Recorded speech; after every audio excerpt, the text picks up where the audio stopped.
بسم اللہ الرحمن الرحیم یوم ينفخ فی الصور، جس دن پھونکا مارا جائے گا سور میں، وناشر المجرمین یومئذ زرقا، اور جمع کریں گے میدان محشر میں ہم اس دن مجرموں کو زرقا، نیلی آنکھوں والے، زیادہ مجرم ہوں گے بھی نیلی آنکھوں والے. او سوئی ہوئی قوم، نیلی آنکھوں والے، اے انگریز نیلی آنکھوں والے. یہ یوم اذن فرمایا جس دن ہم جمع کریں گے مجرموں کو زرقا، نیلی آنکھوں والا. یا نیلی آنکھوں سے کیا مراد ہے؟ یعنی اتنی سختی مصیبت ہوگی کہ آنکھیں پتھرا جائیں گی، آنکھیں پتھرا کے نیلی ہو جائیں گی. سور کیا ہے؟ کرن من نور، یہ سور جو ہے یہ نور کا ایک سینگ ہے. کرن ڈبہ ہے، اس میں یجعل فیہ الارواح، جاگ رہے ہو؟ رکھ دی جائیں گی اس میں روحیں. کہا جائے گا اس میں ایک سوراخ ہے، ایک ایک سوراخ ہے علی عدد ارواح الخلائق. سور اتنا ہے بھئی جتنی روحیں اس میں ایک خانہ الماری بنی ہوئی ہے روحوں کے رہنے کی. روحیں رہتی نہیں ادھر، خیال رکھو. روحیں ہوں گی الجین یا سجین میں. جب نفخہ ثانیہ ہوگا تو پہلے وہ ساری روحیں اس سور میں آئیں گی اپنے خانوں میں، اور جب وہ پھونک مارے گا تو ہر روح اپنے جسم کی طرف دوڑے گی. یہ مسئلہ ہے. اس لیے کہتے ہیں یہ سق علی عدد ارواح الخلائق علی ما یاتی. قال مجاہد کہتا ہے یہ بوک ہے. بخاری نے ذکر کیا فَإِذَا نُفِخَ فِيهِ صاحب الصور، جب اسرافیل نفخہ ثانیہ پھونکے گا ذَهَبَ كُلُّ رُوحٍ إِلَى جَسَدِهِ. شاید آپ کو سمجھ آئی ہو عبارت کیوں آئی ہے. میں سور کا تجھے تعارف نہیں کرا رہا، سور کا کرا رہا ہوں. سور کا نہیں، کس کا؟ سور کا. ہاں، سور کا تعارف کرا رہا ہوں. ماسٹر اینڈ کمپنی ان سوروں کا تعارف کرا رہا ہوں.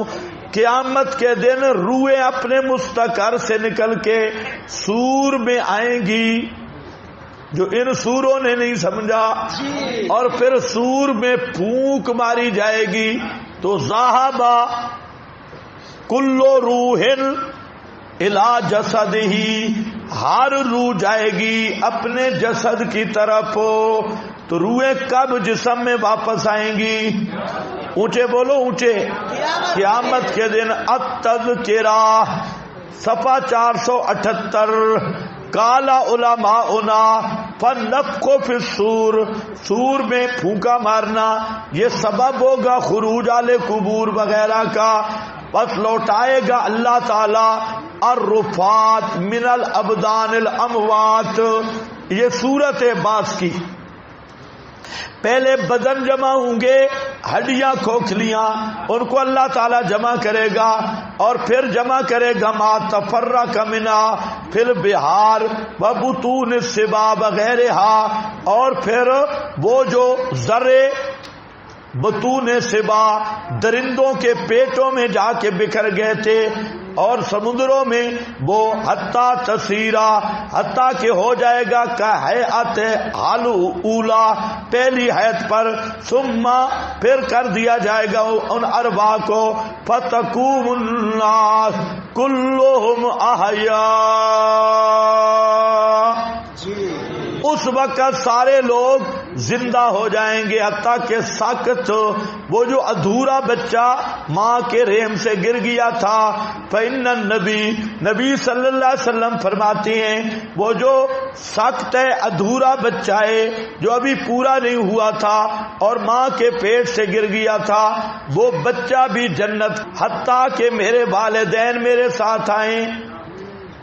بہذا السکت هو الذی تم خلقہ ونفخ فیہ الروح. لیکن یہ وہ سخت ہے جس میں روح آئی تھی اور مر گیا تھا ماں کے پیٹ کے اندر، تو اللہ تعالیٰ اس کو بھی وہاں پہنچا دیں گے، یہ بھی سفارشی بن کے وہاں کھڑا ہوگا. یہ تذکرہ ہے. کوئی سمجھ گئے؟ اس سے بھی کیا کہہ رہے ہیں امام قرطبی کہ بدن بنیں گے، روحیں آئیں گی، تب انسان زندہ ہوں گے یا ابھی زندہ پڑے؟ یار مجھے نہیں سمجھ آ رہی بے للڑ کس وجہ سے مسلمان ہے. یہ مجھے بالکل صحیح بات سمجھ نہیں آ رہی بھئی یہ کس نقطے کی وجہ سے مسلمان ہے. یہ مسئلہ میری سمجھ سے بالا تر ہے، اگر کسی کو ہو تو بتا دے بھئی للڑوں کو کس نیکی کی وجہ سے مسلمان سمجھا جاتا ہے.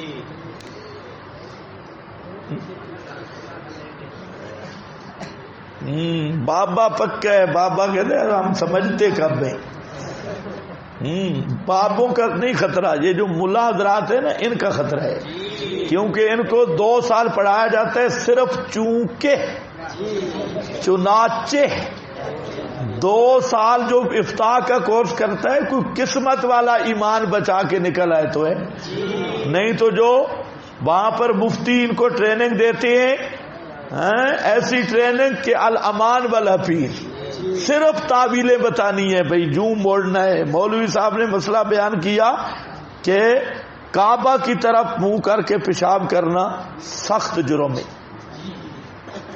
باہر نکلے تو مولوی صاحب کا اپنا بیٹا پورا سیدھ میں بیٹھا تھا کعبہ کی. مولوی صاحب نے کہا یہ کیا؟ اس نے کہا نہیں اس نے آگے سے مروڑی ہوئی ہوگی، سیدھا کعبے کی طرف نہیں ہوگی. تو آج کل جو جتنے مفتی ہیں نا ان کا سارا افتاء کورس ہے آگے سے مروڑنا. یہ تھوڑی سی آگے سے مروڑی سیکھتے ہیں 2 سال میں کہ کوئی مسئلہ بھی آ جائے تو آگے سے مروڑی کیسے دینی ہے. تو یہ ساری آگے والی مروڑی جب واپس آتے ہیں تو سارے بن جاتے ہیں مروڑ. تو وہ پھر مروڑی کوئی مسئلہ بھی آپ پیش کریں تو انہوں نے یہی تعویل کرنی ہے نہیں نہیں نہیں نہیں تمہیں دیکھنے میں فرق لگا ہے. ویسے چونکہ چنانچہ الاخر ہی. دیکھو بھئی آگے چل جاؤ اور بزرگ دیکھ لو. فی امر اللہ اسرافیل کو اللہ حکم دے گا، وہ سور پکڑے گا، پھر اللہ تعالیٰ سے ثم یدعو اللہ تعالی الارواح، اللہ روحوں کو بلائے گا، ساری روحیں آ جائیں گی حتیٰ کہ ارواح مسلمین نورن والاخری دوسری اندھیرے میں ہوں گی. پس پکڑے گا اللہ پاک ان کو اور ڈالے گا سور میں. ثم یقول، پھر اسرافیل کو فرمائے گا ذرا پھونکا مار سور میں. فتخرج الارواح كلها كامثال النحل قد ملأت ما بین السماء والارض. ایسی روحیں نکلیں گی جیسے شہد کی مکھیاں اڑتی ہیں جلوس کی صورت میں، اس طرح روحیں بن بنا رہی ہوں گی شہد کی مکھیوں کی طرح. اب دیکھتے آؤ کام سال نال قد ملات بین السماء والارض، جب سور پھونکا جائے گا آسمان و زمین روحوں سے بھر جائے گا، شہد کا چھتا جیسے چلتا ہے دیکھے کبھی، اسی طرح آواز ہی آواز آ رہی ہوگی. اور پھر وہ فیقول اللہ فرمائیں گے بعزتی و جلالی لا یرجع کل روح الی جسدہ، ضرور لوٹ جا ہر روح اپنے جسم کی طرف. اور یہی معنی ہے فَإِذَا النُّفُوسُ زُوِّجَتْ، ہر روح اپنے جسم کی طرف آ رہی ہوگی. آگے یہ آ گیا سما تدخلو او فتدخل الارواح فی الارض الی الاجساد، روحیں آسمانوں سے زمین کی طرف آئیں گی اور داخل ہوں گی ان کے خیاشیم میں، پس چلیں گے اجسام میں، ہیں جیسے زہر چلتا ہے سانپ کا، جب روح آئے گی تو اس کے ناک میں ایسے جاری ہو جائے گی وجود میں جیسے سانپ کاٹ لیتا ہے اور زہر جسم کے اندر چلتی ہے، اس طرح روح چلنے لگے گی اور پورے وجود میں کرنٹ آ جائے گا. تنشق الارض عنکم وانا اولو، وانا ان پچھلوں میں آپ ہیں یا نہیں؟ انہی پچھلوں کے اول ہوں گے، انہی پچھلوں کے جن کی روحیں قیامت کے دن بدنوں میں آئیں گی ان میں آپ بھی ہوں گے. تمہیں اللہ کرے سمجھ آئے. ہاں یہ کروڑ روپے کی عبارت ہے. خیر، ثم تنشق الارض عنکم وانا اول من تنشق الارض عنہ. سب سے پہلے نبی پاک کی روح آپ کے جسم میں آئے گی، اور روح جسم میں ہو تو پھر قبر نہیں رہتی، پھر قبر پھٹ جاتی ہے. قبر مردے کی جگہ ہے، زندہ کی نہیں. پتہ نہیں یہ گدی کے بچے اتنا مسئلہ بھی نہیں سمجھ سکتے ہیں کہ قبر علم نجعل الارض کفاتا احجاء امواتا. گدی سے مراد مجازی گدی ہے، حقیقی گدی بیچاری بالکل بے قصور ہے. ہاں بھائی، یسألونک، اب سمجھے، اب یہ مقام یاد کر لو، یہ ساری عبارتیں آ گئی ہیں اور نفخ صور کی ساری ایتیں جمع کر لو. نفخ صور کی ہر آیت آپ کے عقیدے کی دلیل ہے، کیونکہ نفخ صور کی حقیقت یہ ہے. اور جہاں پر نفخے کی بات ہے یہی ہے کہ روحیں اپنے مستقر سے اسرافیل اور کے سور میں، اور وہاں سے پھونک مارے قیامت کے بعد ارواح جسم میں آئیں گے تو جسم زندہ ہوں گے. یہ سورۃ البعث ہے اور سورۃ القیامہ ہے.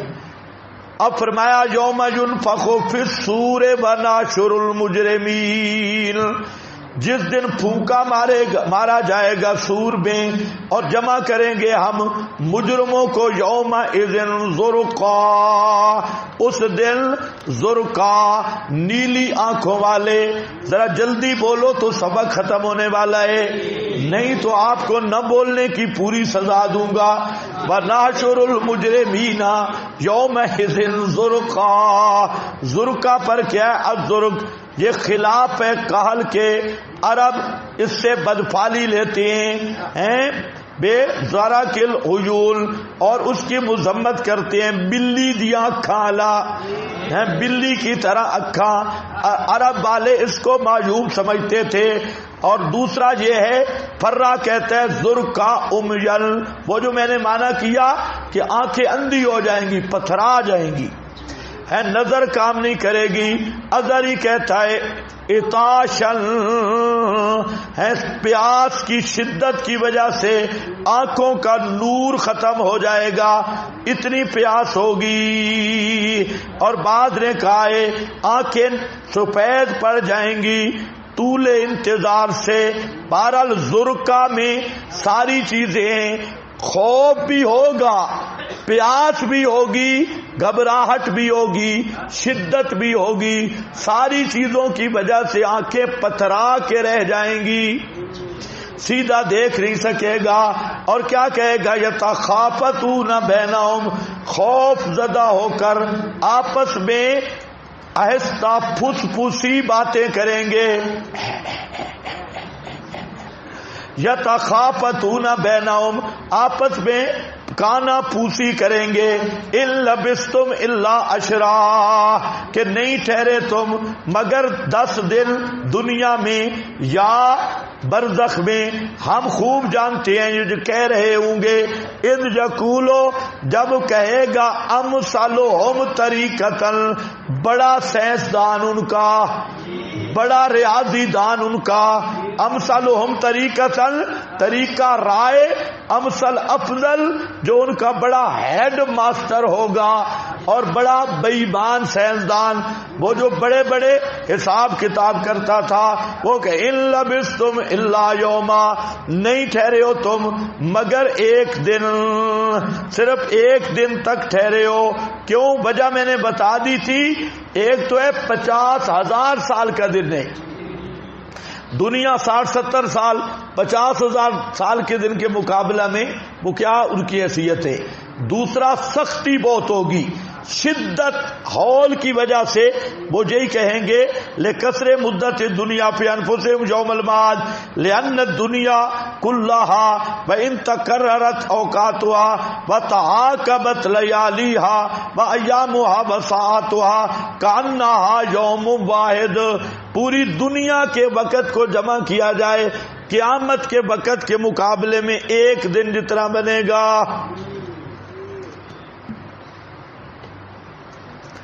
اب مسئلہ